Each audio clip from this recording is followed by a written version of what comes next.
Premature delivery એટલે કે અધૂરા મહિને જન્મેલા બાળકને બચાવી શકાય છે અને તે સામાન્ય બાળકની જેમ જીવન પણ જીવી શકે છે। જાણીતા નિયોનેટોલોજિસ્ટ ડોક્ટર આશીષ મહેતાએ ન્યૂઝ 18 ગુજરાતીની હેલ્થકેર સમિટના મંચ પર આ અંગે પોતાના વિચાર રજૂ કર્યા। મિત્રોને જણાવવાનું કે જીવવા માટે શું જોઈએ છે? પ્રાણવાયુ, જે વાયુથી પ્રાણ પૂરાય, અને એ પ્રાણવાયુને બોડીની અંદર કોણ લઈ જાય છે? ફેફસા। 34 અઠવાડિયાની ગર્ભાવસ્થા દરમિયાન ફેફસાનો વિકાસ થઈ જાય। 34થી જેટલા દૂર 24 અઠવાડિયા, 25 અઠવાડિયા, 26 અઠવાડિયા, ત્યારે ફેફસા ડેવલપ જ ના હોય, ખાલી શ્વાસ નળી ડેવલપ થાય। એવા બાળકોને જીવાડવું એક ચેલેન્જ છે।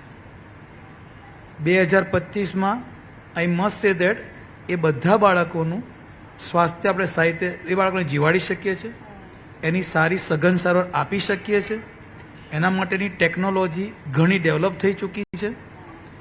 જે આ સમિટનું જે શીર્ષક છે ઇનોવેશન્સ ઇન હેલ્થકેર, એ આ જમાનામાં આ બાળકો માટે આવી ચૂક્યું છે।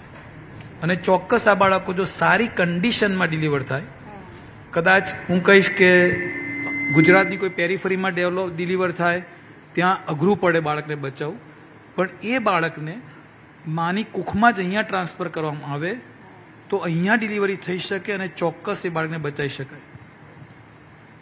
વજન એ ક્રાઇટેરિયા નથી। બાળક 400 ગ્રામનું એ પણ બચી શકે છે, 700 ગ્રામનું પણ બચી શકે છે, 24 અઠવાડિયાની સગર્ભાવસ્થા દરમિયાનનું બાળક પણ બચી શકે છે, પ્રોવાઇડેડ કે આ બાળક સારી કન્ડિશનમાં બહાર આવે। જો એ થાય તો બચાવ અશક્ય નથી। ભાવનગરના પાલીતાણાથી વાલીઓ માટે લાલબત્તી સમાન કિસ્સો સામે આવ્યો છે, જેમાં સ્કૂલ વાનના વિધર્મી ડ્રાઈવર દ્વારા 11 વર્ષની બાળકી સાથે અડપલા કરવામાં આવ્યા। પાલીતાણામાં આવેલ સિદ્ધ ક્ષેત્ર એજ્યુકેશન ટ્રસ્ટ સંચાલિત વિદ્યાલયમાં ધોરણ 6માં અભ્યાસ કરતી સગીરા સાથે સ્કૂલ વાનના ડ્રાઈવરે અડપલા કર્યા અને ચકચાર મચી ગઈ। ડ્રાઈવરે અડપલા કરતા સગીરાએ તેની માતાને આ વિશે જાણ કરી અને માતાએ શાળામાં પણ જાણ કરી, પરંતુ શાળાએ ફક્ત ડ્રાઈવરને સસ્પેન્ડ કરીને સંતોષ માન્યો અને જેથી સગીરાના વાલીએ ડ્રાઈવર વિરુદ્ધ પોલીસ ફરિયાદ નોંધાવી છે। તેમજ શાળા આ બાબતે સાથ સહકાર ન આપતી હોવાનું પણ જણાવ્યું છે। પોલીસે ગુનો નોંધી ડ્રાઈવરની ધરપકડ કરીને કાર્યવાહી હાથ ધરી।